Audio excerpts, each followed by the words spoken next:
Tole mee obbo Abdulhamid hiriira guyyaarraan tanaa kan akkamitti ilaalte garaagarummaan ka durii fi har'aa maali hiriirri kun bu'aa inni fidu maali jettanii yaaddani akkuma beektanitti gaa obbo Abdulhamid durataa waldaa hawaasa Oromoo Toronto fi naannoo ishiiti. Tandura obbo Garbi galatoomii hiree kana kan dhufeetiif kan lammaffaa wanni atuu akka beektutti har'aan tana namoonni hiriira kanarraa qooda fudhatan magaalaalee adda addaa hundarraa jalqabee Hamilton, Waterloo, Toronto fi Ottawa waliigala ammallee hawaasa Oromoo qofa osoo hin taane warri Ogaadeniis nu waliin bahan dhaamsi isaan dabarfatanis akkuma gartee ifaadha. Lammaffaa sadaffaa ammaas lakkoofsi namaa namni har'aan tana bahee lakkoofsa guddaadha. Kanaafuu warrummaan waggaa duraan dubbisuutti illee warri miidiyaa adda addaa dhufanii warri CBC afaan Faransaayii fi afaan Ingilizii illee akkasumatti nu dubbisan jechuudha. Kanaafuu milkiidha. Waan hafees waan nurraa irrattis guddachaa iddoo deemnee jechuudha. Tole egaa sii fi egaa waayilloon keessi warra waliin hojjetan dhugaa hojii boonsaa hojjetanii gaaffii deebii gabaabduu kanaaf hedduu galatoomsin jenna. Galatan bilingaatilee fayyaa ta'e hiree nu kan nu fayyadu.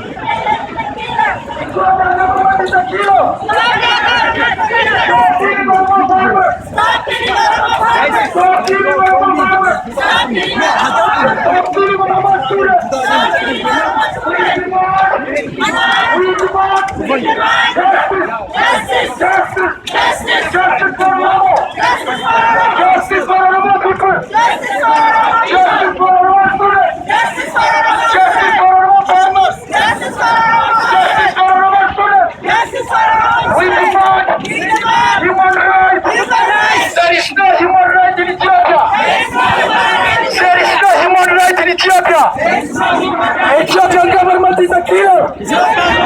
Ethiopian government is a killer. Ethiopian government is a killer. Stop killing Ethiopia. Stop killing Oromo people. Stop killing Oromo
obbola warra maaliif as jiru?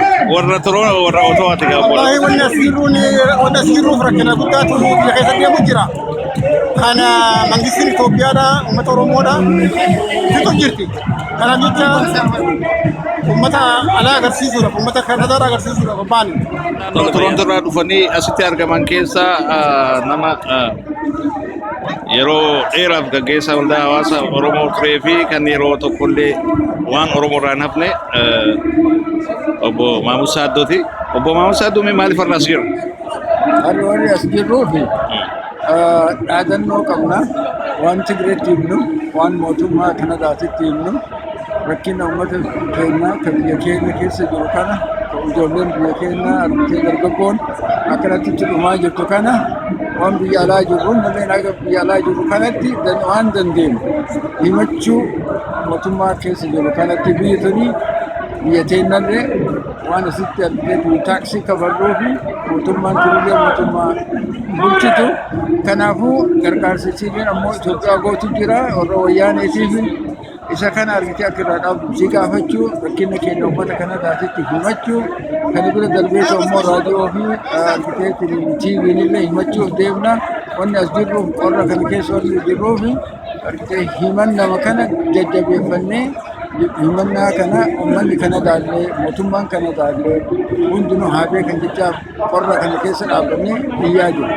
Tole mee amma iddoon amma jirru kun eessan? Iddoon amma jiru kun iddoo Itoophiyaan embaasii jirti. Maaliif barbaachise? Maali wanni barbaachisee bishaan illee argiteetiin inni waan biyya alaa biyya keessatti akka uummata caccabsiisan nullee dhagayaa jirra. Nama isin ajjeeftanii sin beeyna nama ijoollee ajjeeftan kanas quba qabna.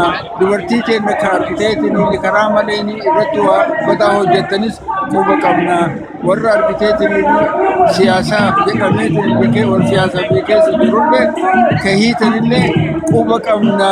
Saatiin isin baasuuf as dhaabbanna kana beekaa Oromoon duubatti deebi'aa hin jirtu nu argitee biyyaallee itti fufa alaallee nullee itti fufna jechaa bal'uunaa isaa. Tole gaa bosaa ta'u fayyaa ta'e galatoom. Be silent! CBC! Should not be silent! There is no justice in Ethiopia! There is killing in Ethiopia! There is murder in Ethiopia! There is torture in Ethiopia! CBC! Should not be silent! CBC! Should not be silent! Ethiopian government is a dictator! Ethiopian government is a killer!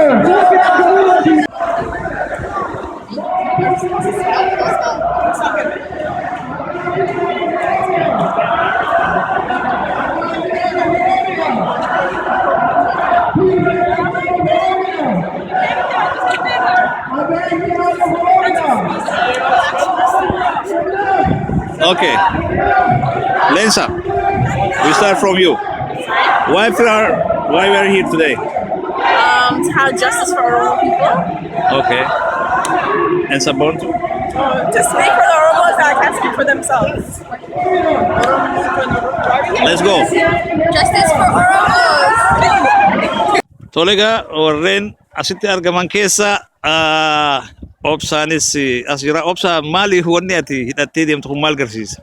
Wanti ani hidhadhee deemu kun ijoollee barattoota, ijoollee uummata mana hidhaa jiran, barattoota qotee bultoota, uummata mirga isaaniitiif falmanii mana hidhaa jiran ilaalchiseeti yaadannoo isaaniitiif qabbanatan haasaa kana qabannee dhaabbanne. Tole afaanii kunoo maal jechuudha inni? Afaanii kunis dubbachuu uummata dubbachuu dadhabeerra akkana dubbachuu dadhabanii akkana cunqurfamanii uummanni keenya biyya keessa jiran yaadannoo isaanii irraa hin golbeessu. Mee hiriirri kun bu'aa kan fida jettee yaadda?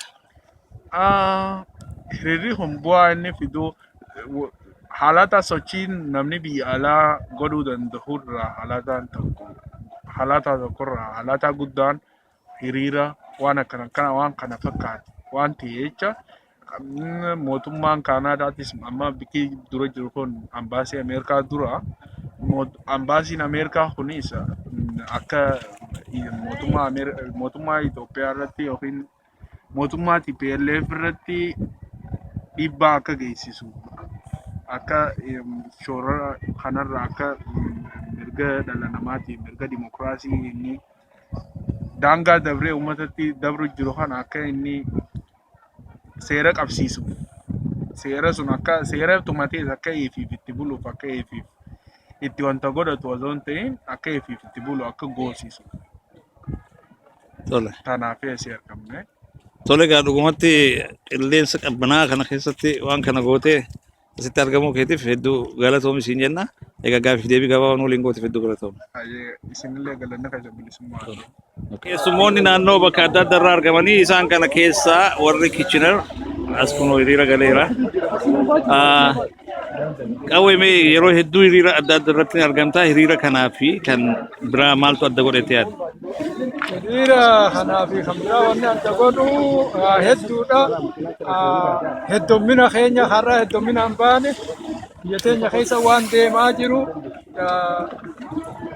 roorroon diinaa roorroon alagaa guyyaanee wasana dabartee nama keenya daa'ima keenya xiqqaa guddaa osoo hin jenne xiqqaa amma 8 irraa egalee jaarsa amma 85 hunda ajjeesaa waan jiran haadha ilmoo irratti waan ajjeesaa jiraniif soo kanaan namni obsuu dadhabee haala jiru kunis sagalee isaanii ta'ee addunyatti iyyachuudhaaf addunyatti rakkina isaan keessa jiran san ibsachuudhaaf baanee heddumminaan hanga dur caalaa baanee asii biyyaa jirra sagalee teenya dhageessisaa jirra biyya keessaatti jirtanis qeereensa eegee qaban gadi dhiisanii yoo gad dhiisan siidhumatti soo eegee qabnee jirra ni moonaa isaantu qeereensa jechuuf iyyaa miti ammoo fakkeessa waan jaamte dubbiini qabnee jirra gadi dhiifnu hanga mirga keenya fiixa baafnutti gadi dhiifnu mirga keenya harkannee hanga walabummaa teenya oromiyaa teenya harka keenya galfannu qabeenyaa teenya hanga harka keessa galfannu itti fufuu qabaa warri biyyaatis fufuu qabaa nutis asiis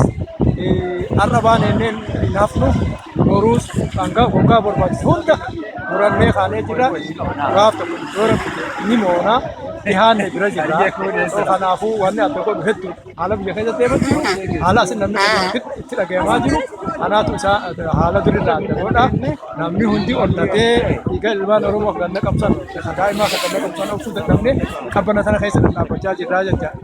Tole qawwee hedduu galatooma. Egaa warreen asitti argaman keessaa tokkos atileetii Fiqiruu Toloosaati. Mee har'a maaliif asitti argamne?